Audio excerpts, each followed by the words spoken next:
ain't me, it is you, you're confused. It ain't me, it is you, you're confused. It ain't me, it is you, you're confused. I wake up this morning and said my Lord's Prayer. It ain't me, it is you, you're confused.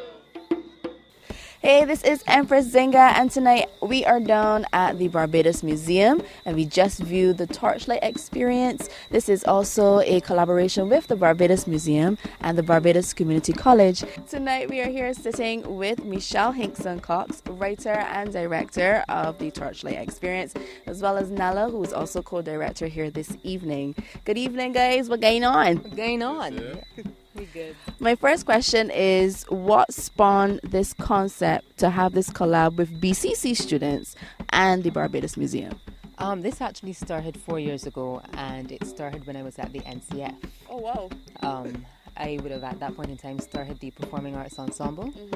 And just in conversation with the museum about how we can collaborate, we decided one year, well, International Museum Day is coming up and we want to do a Torchlight tour. So we're going to walk people through the exhibit by night with torchlights. And I said, so what makes that interesting? So then we pretty much suggested bringing performance into the space, and that's where this tour has evolved from. It started off from being very literal interpretations of the exhibits in the museum. What it has evolved to is not just interpretations of the exhibits, but understanding how the exhibits relate to Barbadian life, Barbadian stories, Barbadian history. So it may not be a tour that is specifically about, let's say, the African exhibit or any of those things, but you see elements of what is in the museum exhibits coming out in the performances. Okay. What has the response been like from patrons who've come into the space?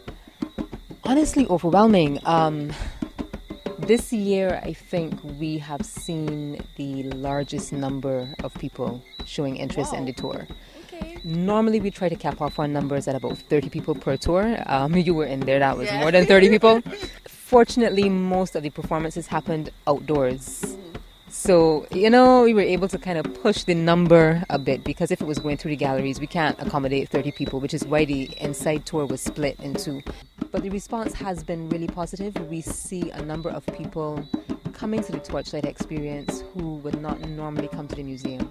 It's not your typical historian type crowd, right? So, they're coming and they're enjoying the experience of being here by night.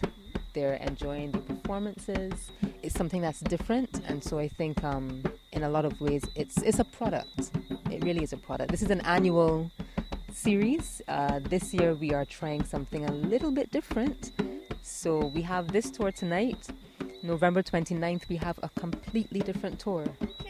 Completely different tour, and we're hoping to expand that one as well a bit to include some student prices so that we can really cater to the secondary school audience as well. So Nala, as a well-known thespian, at least from my end, what it's been like working with all these young children running around, asking many questions. What about their growth? What have you seen here tonight? It's been fun. Don't let them know that I said this. It's been fun.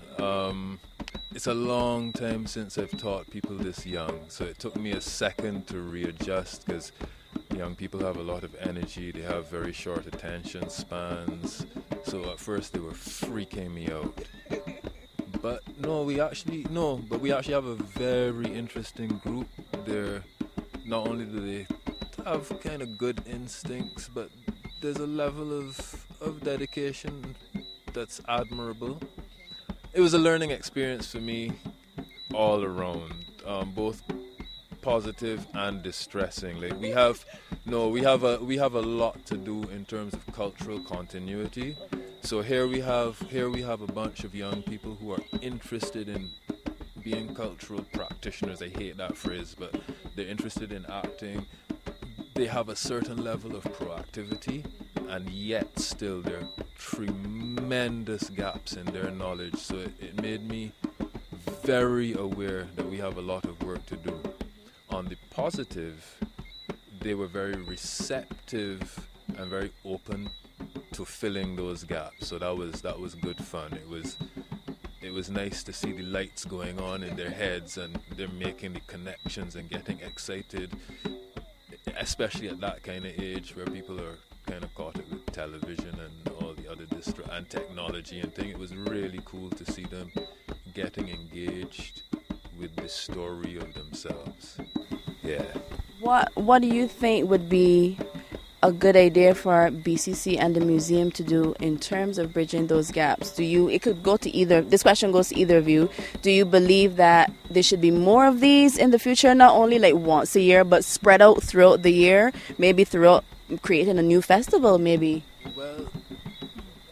Well, at the risk of putting pressure on the museum, BCC, Michelle, and myself, yeah, more of this I think would be very useful.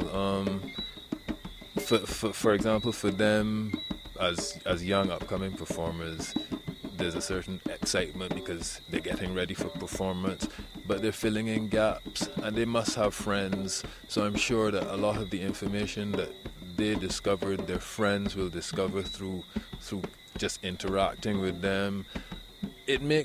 It brings history to, even for me, I'll tell you what, even for me, because like as we were doing this, we were talking to people. I discovered there's one of our folk stories about the bride who didn't come, and in talking with my old man about that, I discovered that was the first wedding he ever went to as a little boy.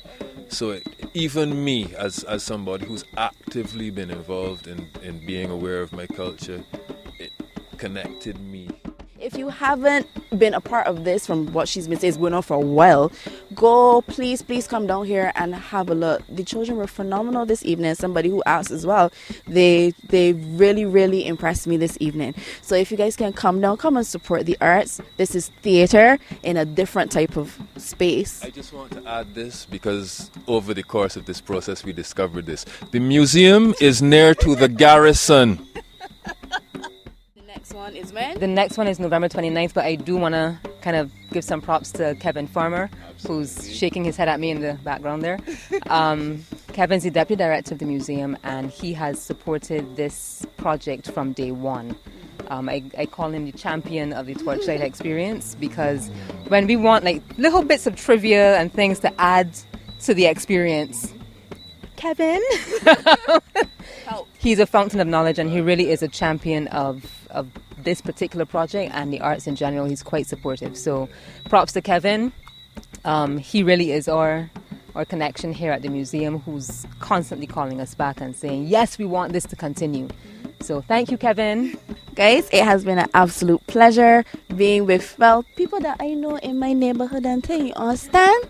So if you want to come on down, please do not hesitate. You can call Kevin Farmer. As said, he's off camera, but you can contact the Barbados Museum. You can even hail up Nala. You can hail up Michelle. Ask a question. Please do visit the Friends of BCC Theatre Arts Facebook page, where you will get constant updates on all the projects that we're doing in the department at BCC. Thanks so much, guys. We can see you somewhere sometime soon.